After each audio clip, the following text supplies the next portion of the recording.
3টা মনে হয় বাজে, তখন আমার কাছে এসে গায়ে হাত দিচ্ছে। আমার স্ত্রীর সাথে স্বামী স্ত্রীর মতো যে অনৈতিক কাজ সেটা আমার বাবা করছে আমার স্ত্রীর সাথে, আমি এটা সঠিক বিচার চাই। আমার নাম মোসাম্মদ শারমিন আক্তার, আমার হাজবেন্ডের নাম মোহাম্মদ নয়ন ইসলাম, আমার শ্বশুরের নাম শরীফুল ইসলাম।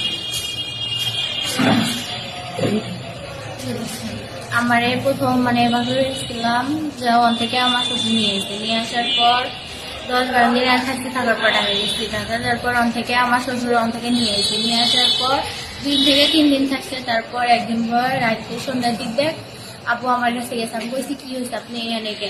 পুলিশ আসছে, তার লাগে আমি আসছি। তো আমার ছোট শাশুড়ি ওই পাশে নিয়ে যাওয়া সরাই দিচ্ছে, যাওয়ার পর অন্ধাই গেছে। যাওয়ার পর 5 মিনিট পর আমার গায়ে হাত দিচ্ছে, যাওয়ার পর আমি সরাই দিচ্ছি, কিছু করিনি। তারপরে আবার দিচ্ছে, আবার আমি বকটকা দিয়ে সরাই দিচ্ছি। তারপরে আবার দিচ্ছে, আমি কইছি আব্বু এখন আবার দিচ্ছেন কে? ঘুমের ভিতরে হয়তো গেছে। তারপরে সরাই দিচ্ছি। তারপরে 12টা বাজে। তারপরে এই পাশে একবার এসে ওই পাশে একবার যায়, এবার করে 2টা-3টা পর্যন্ত এরকম করে এই পাশে যায়, আবার ওই পাশে আসে। তারপরে 3টা মনে হয় বাজে, তখন আমার কাছে এসে গায়ে হাত দিচ্ছে। দেওয়ার পর আমার প্রস্তাব দিচ্ছে। তখন আমি কইছি যে আপু আপনারা কখনো আমি শ্বশুর হিসাবে দেখি নাই, আমি আপনার বাপের হিসাবে দেখি। এই কথা যে বলতে পারবেন আমি ভাবতে পারি না। আপনার আমি মাইয়ার যে কথা বলতে পারবেন আমি ভাবতে পারি না। আপনি কখনোই আমি শ্বশুর হিসাবে দেখি না, একদম বাপের চোখে দেখছি।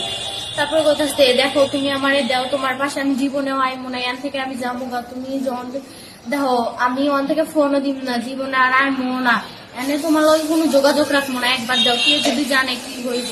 তারপরে কইছি এখান থেকে যাইবেন না, আমি চিল্লানি দিব। তারপরে কইতেছে যে কি দেও আমি এখান থেকে যাবো, জীবনেও এনে আমো না, অনেক কিছু বুঝানোর পর আমি কইছি এনে চিল্লানি দিব না, আপনি যাবেন গা।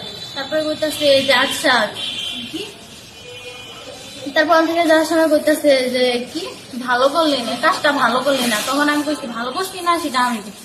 অনেক গেছে সেদিন গেছে। তার পরে 2 দিন পর আমার হাজবেন্ড 2 দিন পর আমার হাজবেন্ড গেছে। যাওয়ার পর আমার হাজবেন্ড এই কথা বলার আমি সাহস পাই নাই, যে বললে না জানি কি হয়ে যাবো, আমি বলি নাই। তারপর আমার হাজবেন্ড 2 দিন না 3 দিন থাকার পর সকালে গেছে। যাওয়ার পর সেদিন রাতে আবার আসবে। আসার পর আমার টাকা অফার দিচ্ছে, তারপর জিনিসপাতি অফার দিচ্ছে। কয় তুমি আমার যদি একবার দাও, তুমি যা চাইবা তাই দিব, তুমি কেউ জানবো না যে তোমার আমি এই কাজ করছি এই কাজ করছি, তুমি যখন যা চাইবা আমি তাই দিব।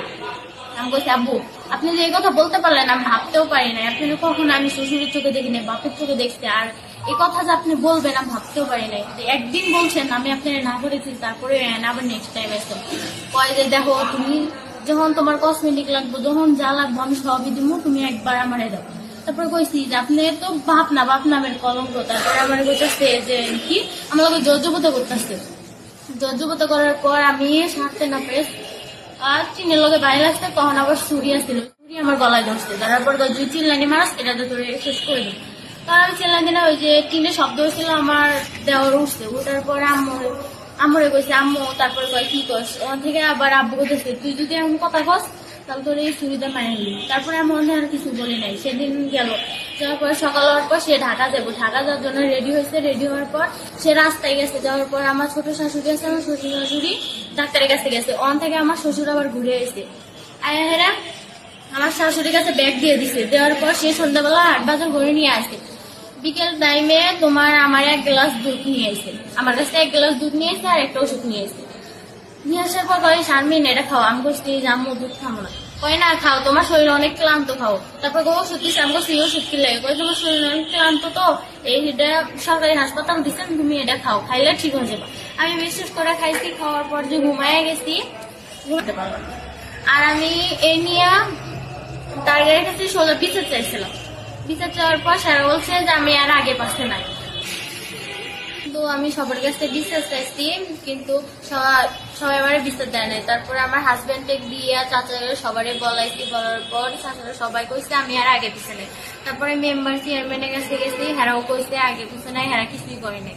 তারপর পুলিশের কাছে গেছি, পুলিশের কাছে রিপোর্ট জানাইছি, তারা এখনো কিছুই করে নাই। তারপরে আমরা এখানে দেশবাসীর কাছে আমার ঘরের শ্বশুরে বিশ্বাস চাই। এমন ঘটনা কারোর সাথে জানি না ঘটে।